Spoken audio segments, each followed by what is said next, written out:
राजा ने मंगलसेन का पक्ष सुने बिना ही कहा, क्योंकि यह सुनार हमारे राज्य का एक सम्मानित व्यापारी है, तो इसकी बात एकदम सच्ची मानी जाएगी। जबकि यह आदमी हमें कोई घुसपैठिया मालूम पड़ता है, इसीलिए इसे चोरी के अपराध में कारागार में डाल दिया जाए और ठीक 3 दिन के बाद इसके हाथ काट दिए जाएंगे। यही हमारे राज्य का कानून है। फैसला सुनकर मंगलसेन घबरा गया और दया की भीख मांगने लगा, परंतु किसी ने उसकी एक न सुनी और उसे कारागार में डाल दिया गया। इस राज्य का राजा जितना अन्यायी था, उसकी रानी उतनी ही दयालु थी। जब रानी को यह सारी बात मालूम हुई तो उसने राजा से कहा, महाराज, आप इतना बेरहम हुक्म कैसे दे सकते हैं, जबकि इस मामले में कोई गवाह भी पेश नहीं किया गया और न ही आपने उसे अपराधी को अपना पक्ष रखने दिया। ये सुनार तो होते ही बदमाश है।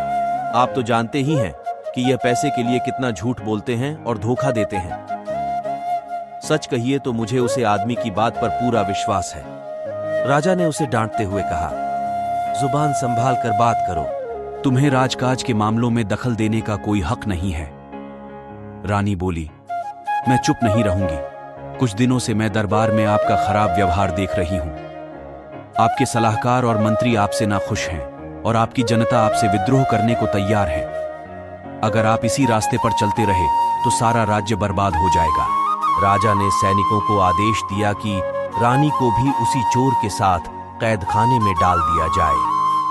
सैनिक यह सुनकर चौंक पड़े। वह चाहते तो नहीं थे, परंतु राजा के हुक्म का पालन करना उनकी मजबूरी थी। सैनिकों ने रानी को मंगलसेन के साथ उसी कारागार में डाल दिया। मंगलसेन ने जब रानी को अपने कारागार में देखा तो आश्चर्यचकित रह गया। रानी ने उसे पूरी बात बताई। अब मंगलसेन और रानी दोनों को ही एक दूसरे से हमदर्दी हो गई थी। वह रात दोनों ने जागकर बिताई। कारागार के कुछ सैनिक रानी के वफादार थे, जबकि वह महाराज से नाखुश थे। अगली रात रानी अपने वफादार सैनिकों की मदद से मंगलसेन को साथ लेकर कारागार से फरार हो गई। दोनों भागकर राज्य से दूर एक जंगल में जा पहुंचे और झोपड़ी बनाकर वहां रहने लगे। मंगलसेन को कारागार में बहुत ही यातनाएं दी गई थीं, जिसकी वजह से वह अस्वस्थ रहने लगा था। रानी ने उसकी बहुत ही सेवा की, जब तक कि मंगलसेन ठीक नहीं हो गया। जल्दी ही रानी मंगलसेन को पसंद करने लगी। मंगलसेन भी रानी के प्यार का बदला प्यार से ही दिया और दोनों ने विवाह कर लिया।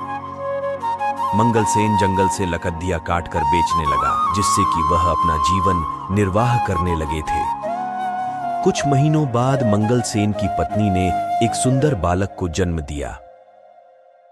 एक दिन की बात है, जब मंगलसेन की पत्नी जंगल में कुछ फल तोड़ने गई हुई थी तो उसका पति और बच्चा सोए हुए थे। अपने बच्चों को वह मंगलसेन के निगरानी में छोड़ गई थी। घुटनों के बल चलते चलते बच्चा नजदीक के ही एक कुएं के पास जा पहुंचा और कुएं में गिर गया। जब मंगलसेन की आंख खुली तो बच्चे को वहां न पाकर वह बहुत ही दुख हुआ।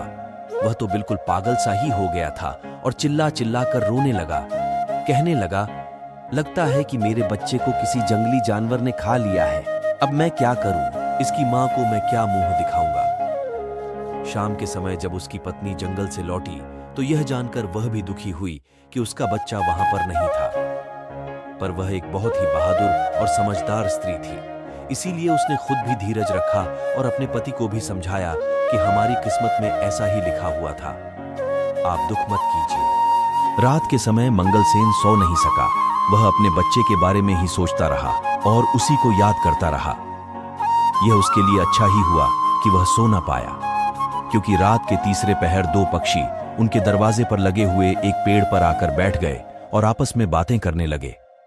एक पक्षी ने कहा, दोस्त देखो, दुनिया में कितनी मुश्किलें हैं। जरा देखो इस आदमी के साथ क्या हुआ।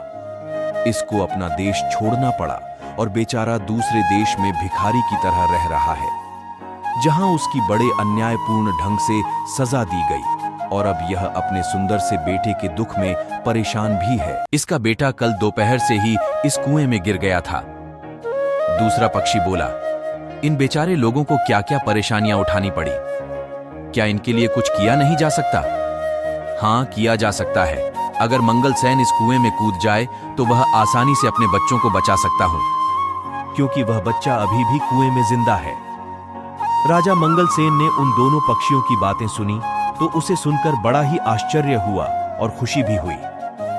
जैसे ही सुबह हुई, उसने अपनी पत्नी को जगाया और उसे रात वाली बात बताई और उसकी सलाह मांगी। रानी बोली, आप पक्षियों की बात मानकर कुएं में कूद जाइए राजा। इस समय कुएं में कूद गया और उसने अपने बच्चों की जान बचा ली। इस घटना के कुछ दिनों बाद जब मंगलसेन और रानी सो रहे थे तो अचानक कुछ आवाज सुनकर वे चौंक गए। बाहर देखा तो कुछ सैनिकों ने उन्हें घेर रखा था।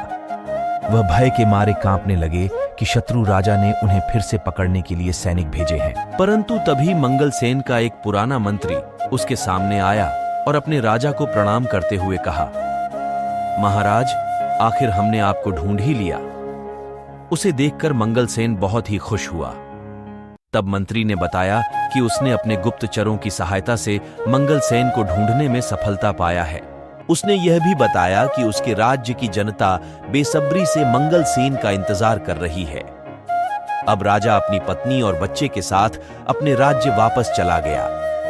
मंगलसेन फिर से अपनी राजगद्दी पर बैठ गया और पहले की तरह ही राज करने लगा। गद्दी पर बैठते ही मंगलसेन सबसे पहले यह काम किया। उसने अपनी सेना को लेकर उस राजा के ऊपर चढ़ाई कर दी जिसने उसके साथ बुरा व्यवहार किया था। इस युद्ध में मंगलसेन जीत गया और वह दूसरा राजा हार गया। शत्रु राजा मंगलसेन से दया की भीख मांगने लगा। शत्रु राजा ने बताया कि इन दुष्ट सुनार की वजह से उसने मंगलसेन के साथ ऐसा व्यवहार किया था। अब वह उसको जाते ही सजा देगा। शत्रु राजा को गिद्ध गिद्धाता हुआ देखकर मंगलसेन को उस पर दया आ गई। मंगलसेन ने उसे माफ कर दिया और उसे छोड़ दिया। उसके बाद सारे राज्य में शांति और खुशहाली फैल गई। मंगलसेन अब अपनी पत्नी और बच्चे के साथ एक खुशहाल जीवन बिताने लगा। सारी प्रजा अपने राजा के साथ साथ नई रानी और उसके बच्चे को पाकर भी बहुत प्रसन्न थी।